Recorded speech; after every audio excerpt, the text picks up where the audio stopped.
Assalamualaikum students, how are you all? I hope that you're all fine. So today our topic is motion of freely falling bodies. सबसे पहले ये समझेंगे कि freely falling bodies होती क्या है, क्या उनका मोशन क्या होता है। जब भी आप किसी ऑब्जेक्ट को बुलंदी से नीचे फेंकते हैं तो वो जिस मोशन के थ्रू नीचे आता है उसे फ्री फॉल मोशन कहा जाता है। यानी कि कोई भी चीज़ जब भी ऊपर से नीचे गिर रही होती है तो उसका मोशन हमेशा फ्री फॉल होता है। Drop an object from some height and observe its motion. वही बात कही गई है कि जब आपसे उसने क्वेश्चन पूछा है कि जब आप किसी चीज़ को किसी हाइट से फेंकेंगे नीचे तो फिर आप उसके मोशन को ऑब्जर्व करेंगे।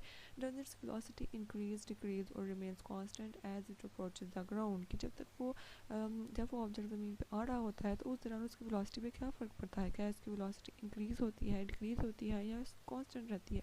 तो इसके बारे में हम डिस्कस करते हैं कि इसका आंसर इनमें से कौन सा होगा। तो इसका आंसर इंक्रीज़ नहीं होगा, क्योंकि जो वेलोसिटी है वो कभी भी इंक्रीज़ नहीं, फ्री फॉल मोशन में कभी वेलोसिटी इंक्रीज़ नहीं करेगी और वो डिक्रीज़ भी नहीं करेगी। तो इसका मतलब ये है कि जो वेलोसिटी है वो कांस्टेंट रहेगी। और वेलोसिटी होगी क्या, एक्चुअली में जब कोई भी ऑब्जेक्ट फ्री फॉल मोशन में होता है तो जो जिस फोर्स के तहत वो नीचे आ रहा होता है वो होती है ग्रेविटेशनल फोर्स ऑफ द अर्थ। यानी कि वो force with which earth attracts the bodies towards its centre. किसी भी वो फोर्स जिसके थ्रू अर्थ अब किसी भी बॉडी को अपनी तरफ खींचते, जैसे कि हम अगर ज़मीन पर कदम रखते हैं तो वो क्यों हमारे पाँव ज़मीन पर टिके रहते हैं, क्योंकि जो अर्थ है वो हमें अपनी तरफ खींच रही है with the force of gravity. तो ये वो ग्रेविटेशनल फोर्स है जो फ्री फॉल मोशन में अमल दखल उसका बहुत ज़्यादा होता है। तो यहाँ पर उन्होंने एक साइंटिस्ट के बारे में बताया जिसने एक एक्सपेरिमेंट किया था इस फ्री फॉल मोशन को समझने के लिए। Galileo was the first scientist to notice that all the freely falling objects have the same acceleration independent of their masses. उसने की बहुत इंपॉर्टेंट बात कही कि उसने क्या नोटिस किया कि all the freely falling bodies के तमाम फ्री फॉल वो बॉडीज़ जो फ्री फॉल मोशन में थी उनकी जो एक्सेलरेशन थी वो सेम होती थी इंडिपेंडेंट ऑफ देयर मैसेज।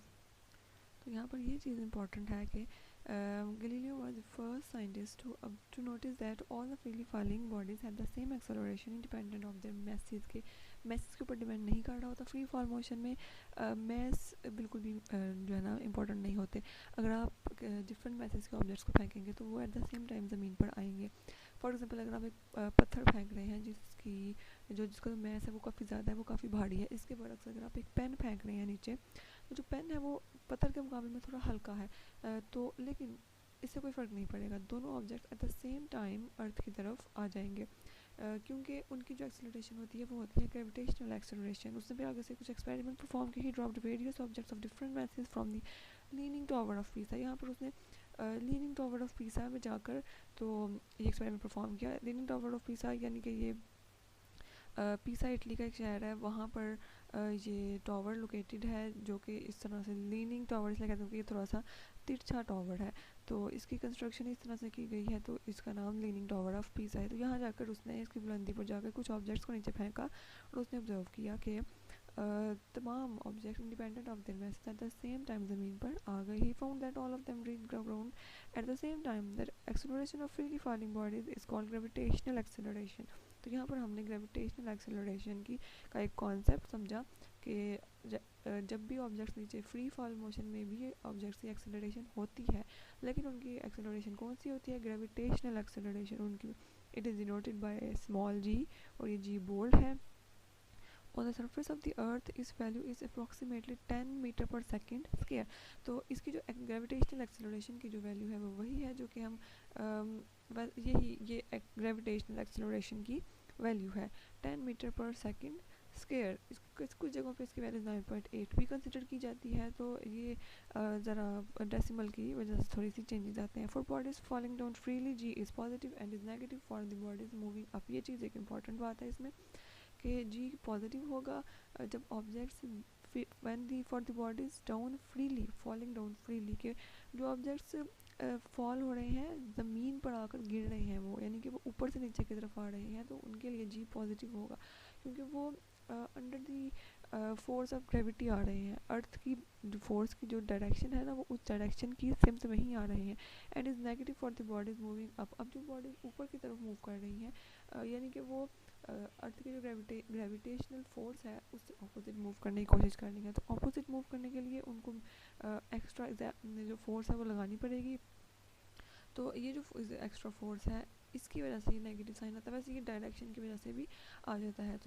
तो आपने ये चीज़ याद रखनी है। For the body is moving freely क्या होता है कि जो जी है वो पॉजिटिव कब होगा, जी पॉजिटिव कब होगा, जब ऑब्जेक्ट्स जो है ना वो ज़मीन पर आ रहे होंगे in the direction of in the direction of earth's gravitational force, और नेगेटिव तब होंगे जब उनकी bodies then they are moving up. अब हम लोग आएंगे न्यूमेरिकल्स की तरफ। हम न्यूमेरिकल्स को देखेंगे फिजिक्स में, क्योंकि ये जो हमारा टॉपिक है वो इस टॉपिक के साथ हमारा चैप्टर भी कवर हो गया है। नीचे जो एग्जांपल्स थी वो हम नहीं करेंगे, दैट आर नॉट इम्पॉर्टेंट। तो अब हम आ जाएंगे एक्सरसाइज की तरफ। न्यूमेरिकल्स अब तक हम एक न्यूमेरिकल कर चुके थे, अब हम नेक्स्ट न्यूमेरिकल की तरफ प्रोसीड करेंगे। न्यूमेरिकल की स्टेटमेंट देख लेते हैं। ये हमारे पास न्यूमेरिकल नंबर 2.2 है। इसकी स्टेटमेंट सबसे पहले देखते हैं। अ ट्रेन स्टार्ट्स फ्रॉम रेस्ट, कि एक ट्रेन रेस्ट से स्टार्ट हो रही है। तो हमें सबसे पहले क्या लिखना होता है, गिवन डाटा। गिवन डाटा सबसे पहले लिखते हैं कि हमारे पास जो चीज़ें गिवन है वो हैं कौन कौन सी। तो सबसे पहले ये है ट्रेन स्टार्ट फ्रॉम रेस्ट। अब जब भी आपके पास ये बात आ जाए कि कोई भी चीज़ रेस्ट से स्टार्ट हो रही है, तो आपने याद रखना है कि उसकी इनिशियल वेलोसिटी हमेशा ज़ीरो होगी, क्योंकि वो पहले रेस्ट में थी और उसके बाद में मोशन स्टार्ट की, तो उसकी इनिशियल वेलोसिटी ज़ीरो है। तो हमने लिख दिया v i is equal to 0 metre per second. और याद रहे जो आई है ये सबस्क्रिप्ट में है, इसको वी के साथ मल्टीप्लाई नहीं करने लग जाना। It moves through 1 kilometre. अब 1 किलोमीटर, अब इट मूव्स थ्रू 1 किलोमीटर, इसने कितना डिस्टेंस कवर किया है, किलोमीटर से आपको पता लगेगा कि ये क्या है, डिस्टेंस की बात हो रही है। तो डिस्टेंस को आप कैपिटल एस से रिप्रेजेंट करते हैं, किसके इक्वल है, 1 किलोमीटर के। तो आपने उसको लिख दिया। आगे है इन 10 सेकेंड्स। अब उसने आपको नहीं खुद नहीं बताया होगा कि ये टाइम है, ये वेलोसिटी है, ये क्या है। ये आपने खुद डाटा में से निकालना है, आपने इसको इंटरप्रेट करना है कि ये चीज़ क्या है। अब आपने इनके यूनिट से देखे, यूनिट याद होंगे तो आपको पता लगेगा कि किसकी बात हो रही है। अब आपको पता था कि किलोमीटर किसका यूनिट है, डिस्टेंस का, तो आपने वहाँ पर एस लगा दिया। आपको पता चल जाएगा कि सेकंड किसका यूनिट है, टाइम का, तो आपने लिख दिया कि ये टाइम के इक्वल है। नेक्स्ट है वर्ड। अब उसने आगे यूनिफॉर्म एक्सेलरेशन की बात तो ज़रूर की है, लेकिन एक्सेलरेशन की कोई वैल्यू नहीं दी, तो इसका मतलब है कि हम इसके डाटा के अंदर एक्सेलरेशन को इंक्लूड नहीं करेंगे। What will be its speed at the end of 100 seconds. अब 100 सेकेंड्स के एंड तक इसकी स्पीड क्या होगी। अब यहाँ पर अगर इनिशियल स्पीड थी रेस्ट की वजह से, तो ये जो दूसरी वाली स्पीड है ये ऑब्वियसली कौन सी होगी, फाइनल वेलोसिटी होगी। तो हमने ये लिख दिया वी एफ। अब यहाँ हम लोगों ने फाइंड आउट करना है वी एफ को। अच्छा, हमारे पास अब हमने यहाँ पर लगानी है इक्वेशंस ऑफ मोशन। जो इक्वेशंस ऑफ मोशन हम लोग पढ़ते आ रहे थे, अब आपने उस इक्वेशंस को इम्प्लीमेंट करने का वक्त अब आ गया है। तो इसको हम किस तरह से करेंगे, देखें। आपके पास उसने आपसे कहा है कि आपने फाइंड आउट करनी है फाइनल वेलोसिटी। इसके लिए आपके पास अब 3 इक्वेशंस हैं। इन तीनों इक्वेशंस को आपने अपने जहन में रखना है, इनको अपने सामने बेशक लिख लिया करें, स्टार्ट में आपको आसानी हो जाएगी। पहली इक्वेशन ये थी। दूसरी इक्वेशन है s is equals to we i t plus half a t square.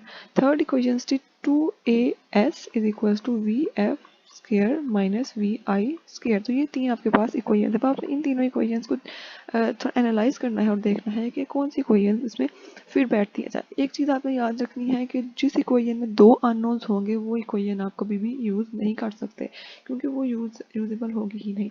First equation में अगर आप देखें तो यहाँ पर वेलोसिटी बी आपने फाइनल वेलोसिटी बी आपने फाइंड आउट करनी है, और एक्स जो दिया गया है ना एक्सेलरेशन, वो भी आपने निकालना है। यानी कि यहाँ इस इक्वेशन में 2 अननोन है, एक ये अननोन है और एक एक्सेलरेशन की वैल्यू भी अननोन है। यानी कि इस इक्वेशन में 2 अननोन है। जब 2 अननोन आ गए तो आप इस इक्वेशन को छोड़ देंगे, you can not apply this equation. Next equation की तरफ अगर आप थर्ड वाली इक्वेशन को देखें, थर्ड वाली इक्वेशन में भी जो है ना 2 अननोन है, एक ये है एक्सेलरेशन और एक आ गई फाइनल वेलोसिटी। तो इसको भी आपने अभी यूज़ नहीं करना। तो आपके पास एक इक्वेशन बचती है ये वाली, सेकंड इक्वेशन में है ये सारी वैल्यूज गिवन है, सिर्फ आपके पास एक्सेलरेशन अननोन है। अब आपको इन तमाम इक्वेशन से आपको पता लग गया कि आपको एक्सेलरेशन फाइंड आउट करनी ही पड़ेगी, क्योंकि इन तीनों इक्वेशन में एक्सेलरेशन इन्वॉल्व है। तो पहले आपको एक्सेलरेशन की वैल्यू निकालनी पड़ेगी, बाद में आप अपने ओरिजिनल क्वेश्चन की तरफ आएंगे, that is calculate final velocity. तो हम क्या करते हैं कि सेकंड इक्वेशन ऑफ मोशन को लेंगे। इससे पहले सेकंड इक्वेशन ऑफ मोशन को अप्लाई करने से पहले आपने काम क्या करना है, आपने चेक करना है, आपने you have to make sure कि ये तमाम आपके पास वैल्यूज गिवन है, इनके जो यूनिट्स हैं वो सिस्टम इंटरनेशनल में होने चाहिए। अब metre per second is an international unit, second is also international unit, kilometre जो है ये इंटरनेशनल यूनिट नहीं है, इसे आपको कन्वर्ट करना पड़ेगा, क्योंकि आप कैलकुलेशन कभी भी दूसरे यूनिट्स लोकल यूनिट्स में नहीं कर सकते, आपको इंटरनेशनल यूनिट्स ही यूज़ करने पड़ेंगे ताकि आपकी कैलकुलेशन ठीक आए। तो करेंगे क्या, इस किलोमीटर को आप कन्वर्ट करेंगे 1000 में, यानी सॉरी इसको आप कन्वर्ट करेंगे मीटर्स में। मीटर के लिए हमें पता है कि क्या होता है, जो 1 किलोमीटर है वो होता है आपके पास 1000 मीटर्स के इक्वल। तो 1000 मीटर के इक्वल है तो आपने मीटर में जाना है, तो आप सिंपल किलो की जगह पर लगा देंगे, इस किलो की जगह पर आप मल्टीप्लाई करा देंगे 1000 से। तो अब 1000 मल्टीप्लाई हो जाएगा 1 से, तो आपके पास 1000 मीटर आ जाएगा डिस्टेंस। तो आपने सिंपल इस इक्वेशन के अंदर इन वैल्यूज को पुट करना है। डिस्टेंस की जगह आ गया 1000, वी आई जो 0 था, टाइम की जगह 100, हाफ एज इट इज क्योंकि इसकी वैल्यू हम फाइंड कर रहे हैं, टाइम आ गया 100। अब आपने क्या किया, ये 0 और 100 मल्टीप्लाई होकर आंसर 0 दे देंगे, यहाँ पर 100 का स्क्वायर आ जाएगा, 10,000 बन गया। 2 जो है वो 10,000 से कैंसिल आउट होकर यहाँ पर 5,000 आ गया ए के साथ, और 1000 यहाँ पर था, फिर इनके 3 जीरो आपस में कैंसिल हो गए। आप चाहें तो इन दोनों को डिवाइड करके भी कर सकते हैं कि ए को यहाँ कर दें और जो 5000 है उसको उधर जाकर डिवाइड कर दें, दोनों तरह से सेम बिल्कुल बात ठीक है, ऐसे भी कैंसिल कर सकते हैं और इस तरह से भी कैंसिल आउट हो सकता है। पीछे क्या बचा 1/5, 1/5 को जब डिवाइड करेंगे डेसिमल में कन्वर्ट करेंगे वो आ जाएगा 0.2 मीटर पर सेकंड स्क्वायर। तो आपके पास एक्सेलरेशन की वैल्यू आ गई। अब आप इन दोनों में से कोई भी इक्वेशन फाइन लगा सकते हैं। अब चाहे तो आप फर्स्ट इक्वेशन लगा लें, चाहे तो आप थर्ड इक्वेशन लगा लें, तो आपकी अपनी मर्जी है, आप जो सी मर्जी इक्वेशन लगाएं, क्योंकि अब आप इसको दोनों इक्वेशन को लगाकर वी एफ निकाल सकते हैं। वी एफ इज हमने फर्स्ट इक्वेशन लगाते हैं, V F is equal to we I plus A T. V I की वैल्यू डाली, ए की वैल्यू डाली और टी की वैल्यू डाल के आपने इनको मल्टीप्लाई किया, तो आपके पास जो रिक्वायर्ड रिजल्ट था वो आ जाएगा। नेक्स्ट हम प्रोसीड करते हैं नेक्स्ट न्यूमेरिकल की तरफ। नेक्स्ट न्यूमेरिकल की स्टेटमेंट अगर हम देखें तो वो क्या कह रहा है, a car has a velocity of 10 metre per second. अब यहाँ पर वेलोसिटी की बात हो रही है, एक कार की कितनी वेलोसिटी थी 10 मीटर पर सेकेंड। अब ये स्टार्ट वाली वेलोसिटी है, शुरू में दी गई है, तो ये हो जाएगी initial velocity v i. In accelerates at 0.2 metre per second square, sorry ये इसका यूनिट जो है वो स्क्वायर होगा, गलती से इस तरह से लिख दिया गया है 0.2 मीटर पर सेकेंड स्क्वायर। तो एक्सेलरेशन क्या आ जाएगी 0.2 metre per second square for half minute. अच्छा, अब यहाँ इस हाफ मिनट को अगर आप देखें तो इससे आपको पता लग जाना चाहिए, ये मिनट है तो ये टाइम का यूनिट होता है, तो यहाँ पर किसकी बात हो रही है, टाइम की। तो टाइम क्या है, हाफ मिनट। अब हाफ मिनट जो है अगर आप देखें तो ये अगेन इंटरनेशनल यूनिट नहीं है, आप इसको कन्वर्ट करेंगे पहले इंटरनेशनल यूनिट में। तो इंटरनेशनल यूनिट में कन्वर्ट करने के लिए अब होगा क्या कि आपको पता है कि जो 1 मिनट होता है, जो 1 कंप्लीट मिनट होता है उसके अंदर होते हैं 60 सेकेंड्स। ठीक है, अब अगर आप चाहते हैं कि आप हाफ मिनट की बात करें तो आप यहाँ से हाफ कर रहे हैं, तो आप इन सेकेंड्स को जब हाफ करेंगे तो इसको 2 से डिवाइड करने पे आपके पास आ जाएगा 30। तो यहाँ से आपको पता लगा कि हाफ मिनट में कितने सेकेंड्स होंगे, 30 सेकेंड्स होंगे। तो आपने यहाँ पर इसको लिख लेना है। ओके, उसके बाद फिर आप आ जाएं नेक्स्ट आगे चलेंगे, यहाँ आगे find the distance travel during this time. अब टू फाइंड की तरफ आ जाए। अब हमारे पास डाटा खत्म हो गया, तो हमने टू फाइंड की तरफ आना है। सबसे पहले उसने क्या कहा फाइंड आउट करने के लिए, find the distance travelled during this time. इस टाइम में जो डिस्टेंस ट्रेवल किया गया है आपने वो निकालना है। तो वो क्या आपने लिख दिया, capital is equals to question mark डाल के, फाइंड द फाइनल वेलोसिटी। दो बातें पूछी गई हैं, एक डिस्टेंस और एक फाइनल वेलोसिटी। यहाँ आपने दो चीज़ें कैलकुलेट करनी है। तो हम आ जाते हैं सोल्यूशन की तरफ। अगेन आपने अपने जो माइंड में है, अपने माइंड में आपने तीनों इक्वेशन ऑफ मोशन को पहले रखना है। आपको पता होना चाहिए कि आपने कौन सी वाली इक्वेशन को अप्लाई करना। अगेन हम लिख लेते हैं, v i is equal v F is equals to we I plus A t, ये फर्स्ट इक्वेशन हो गई। S is equals to we i t plus half a t square, ये सेकंड इक्वेशन हो गई। और थर्ड इक्वेशन हो गई 2as is equals to v f square minus v i square. अब ये तीन इक्वेशन है आपके पास। अब हम अगेन देखेंगे हमने कौन सी इक्वेशन लगानी है। सबसे पहले हम फाइंड आउट कर रहे हैं डिस्टेंस। डिस्टेंस फाइंड आउट करने के लिए you have only one equation, that is second equation of motion. तो आपके पास कोई चॉइस नहीं है, आप सिर्फ और सिर्फ सेकंड इक्वेशन ही लगाएंगे। तो इक्वेशन लिखें, वी आई की वैल्यू 10 थी, टाइम की वैल्यू 30 थी, हाफ और एक्सेलरेशन भी गिवन है, टाइम की वैल्यू का स्क्वायर लें, इनको थोड़ा सा पहले इन दोनों को मल्टीप्लाई कराएं, यहाँ से सिंप्लीफाई करके लास्ट पे आपने इनको ऐड करना है। तो जो डिस्टेंस आ जाएगा वो आ जाएगा 390 मीटर्स। अब आपके पास डिस्टेंस आ गया। अब आप ने फाइनल वेलोसिटी निकालनी है, तो आप चाहें तो कोई भी इक्वेशन लगा सकते हैं। आप चाहें तो फर्स्ट इक्वेशन बी लगा सकते हैं, आप चाहें तो थर्ड इक्वेशन बी लगा सकते हैं। ठीक है, क्योंकि इन दोनों इक्वेशन में अब आप सिर्फ और सिर्फ फाइनल वेलोसिटी निकालेंगे। तो हम फर्स्ट इक्वेशन यूज़ कर लेते हैं, V F is equal to we I plus A T. V F इसका इक्वल होगा, वी आई की वैल्यू डाली, एक्सेलरेशन की वैल्यू डाली, टाइम की वैल्यू डाली और आपने यहाँ से फाइनल वेलोसिटी भी कैलकुलेट कर ली। तो यहाँ हमारा सेकंड वाला न्यूमेरिकल भी हो गया। अब हम आते हैं नेक्स्ट न्यूमेरिकल की तरफ। हम न्यूमेरिकल नंबर 2.6 करेंगे, ठीक है, क्योंकि बाकी न्यूमेरिकल थोड़े से लंबे हैं, तो आप इसको अभी फिलहाल के लिए ये वाला न्यूमेरिकल करें। इसकी स्टेटमेंट पढ़ते हैं। अ train start from rest, again यही बात आ रही है, ट्रेन स्टार्ट फ्रॉम रेस्ट, तो क्या हो जाएगा, जो इनिशियल वेलोसिटी है वो 0 मीटर पर सेकंड आ जाएगी with an acceleration of 0.5 metre per second square. यहाँ पर एक्सेलरेशन क्या गिवन है, 0.5। Find its speed in kilometre per hour. अब उसने, अच्छा इससे पहले आगे ये बात पढ़ लेते हैं, आगे भी डाटा का हिस्सा है। When it has moved through 100 metre, अब मूव किया है उसने कितना, 100 मीटर। अब ये मीटर से आपको पता लग जाना चाहिए कि यहाँ पर डिस्टेंस की बात हो रही है, तो आपके डाटा में डिस्टेंस भी इंक्लूड होगा। S is equal to 100 metre. Find क्या करना है, स्पीड। अच्छा, अब अगर आपके पास ये पहले जो स्पीड थी, इनिशियल स्पीड थी, तो ये वाली जो है ये फाइनल स्पीड होनी चाहिए, तो आपने लिख दिया VF, आप लोग कैलकुलेट करना चाह रहे हैं। अच्छा, अभी तो कैलकुलेट करने के लिए भी आप देखें कि आपने कौन कौन सी इक्वेशंस यूज़ करनी है। अपने माइंड में आपने तीनों इक्वेशंस को रखना है। तो हम अगेन इसको देख लेते हैं। फर्स्ट इक्वेशन सबसे पहले, VF is equals to VI plus AT। Second equation देखें, S is equals to VIT plus half AT square. Third वाली इक्वेशन अगर देखें, 2AS is equals to VF square minus VI square. ये तीन equation आपके पास, हम कौन सी वाली इक्वेशन हम लगाएंगे। अच्छा, अगर आप देखें तो हम लोग ये वाली इक्वेशन भी तो लगा सकते थे VF, लेकिन हमारे डाटा के अकॉर्डिंग अगर आप डाटा देखें तो यहाँ पर इनिशियल वेलोसिटी भी गिवन है, एक्सेलरेशन भी गिवन है और डिस्टेंस भी गिवन है। तो आप कोशिश करेंगे वो वाली इक्वेशन लगाएं जिसमें ये तीनों चीज़ें कवर हो रही हों। तो हम अगर थर्ड इक्वेशन ऑफ मोशन की तरफ आएंगे, तो थर्ड इक्वेशन ऑफ मोशन में अगर आप देखें तो यहाँ पर एक्सेलरेशन की वैल्यू भी हम डाल सकते हैं, डिस्टेंस की वैल्यू भी डाल सकती है, और यहाँ पर फाइनल वेलोसिटी भी हम लोग कैलकुलेट कर सकते हैं। तो हम थर्ड इक्वेशन ऑफ मोशन के साथ काम कर लेते हैं, क्योंकि इसमें डिस्टेंस सिर्फ यही एक क्वेश्चन है जिसमें डिस्टेंस और final velocity at a time पे आ रही है।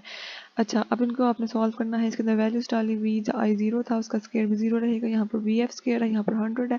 जब आपने स्क्वायर रूट दोनों तरफ लिया है तो क्या हो जाएगा, 100 का जो स्क्वायर रूट होता है वो होता है 10 मीटर पर सेकेंड। अब ये तो आपके पास आ गया आंसर जो आपने निकालना था इसका वेलोसिटी का, लेकिन उसने आपसे कहा है कि आपने क्या कैलकुलेट करना है, फाइनल वेलोसिटी। आपने जो वेलोसिटी है वो कैलकुलेट करनी है इन किलोमीटर पर आवर में, आपने यूनिट चेंज करना है। तो हम आगे यूनिट चेंज करेंगे, यूनिट कन्वर्ट करेंगे। हम कन्वर्ट कैसे करेंगे, 100 मीटर पर सेकेंड है, तो आपने क्या करना है, इनको कन्वर्ट करने के लिए जो मीटर है, मीटर को किलोमीटर में जब लेके जाना होता है तो हम डिवाइड करते हैं 1000 के साथ, ठीक है। तो ये चीज़ तो आपने याद रखनी है, ये तो बहुत सारे क्वेश्चन में वैसे भी यूज़ होती होगी कि मीटर से जब आप किलोमीटर में जाते हैं तो आपने क्या करना है, डिवाइड करना है। जैसे हम लोगों ने जब किलोमीटर था, तो किलोमीटर से हम लोग आना चाह रहे थे मीटर में, तो हमने क्या किया था, ये हमारे पास 1 किलोमीटर था, तो हमने क्या किया था, 1 को 1000 से मल्टीप्लाई करा लिया था।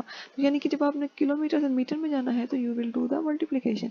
लेकिन जब यही काम अगर आप उल्टा करना चाह रहे हैं, मीटर से किलोमीटर में आ रहे हैं, तो फिर आपको ये काम भी उल्टा करके इसको भी डिवीजन में कन्वर्ट करना पड़ेगा। तो जहाँ हमने यहाँ मल्टीप्लाई किया था, वहीं अगर हम मीटर से किलोमीटर में जाना चाह रहे हैं तो हम लोग यहाँ पर 1000 से डिवाइड करके यूनिट को चेंज कर लेंगे। तो ये एक चीज़ तो आपको क्लियर हो गई। दूसरी चीज़, अगर आप दूसरी चीज़ भी हम लोग यहीं से देख लेते हैं कि जब हमने कन्वर्ट करना है, जब हमने, अच्छा देखें, अगर हमारे पास वैल्यू होती पर आवर में, ठीक है, फॉर एग्जांपल अगर मैं कहती कि मेरे पास कोई वैल्यू है 10 किलोमीटर, कर लेते हैं मीटर पर आवर, ठीक है। तो हम क्या किया करते थे, इस 10 मीटर को ऊपर आने देते थे, आवर को नीचे ले जाते थे, और क्या करते थे, आवर की जगह हम लोग कन्वर्ट करना चाहते थे इसको सेकंड्स में, क्योंकि आवर की जगह जो ऐसा यूनिट होता है वो सेकंड्स का होता है, तो हम इसको सेकंड में कन्वर्ट करना चाहते थे। तो हम क्या करेंगे, हम करते क्या थे, इसको 3600 थे, ओवर की जगह 3600 लिख लेते थे, क्योंकि ओवर नीचे है तो हमने नीचे ही उसकी जगह रिप्लेसमेंट कर 3600 क्या होता है, एक घंटे में कितने मिनट्स हैं 60, और एक मिनट में कितने सेकंड्स हैं 60, तो इन दोनों को जब मल्टीप्लाई करते हैं तो आंसर 3600 आता है।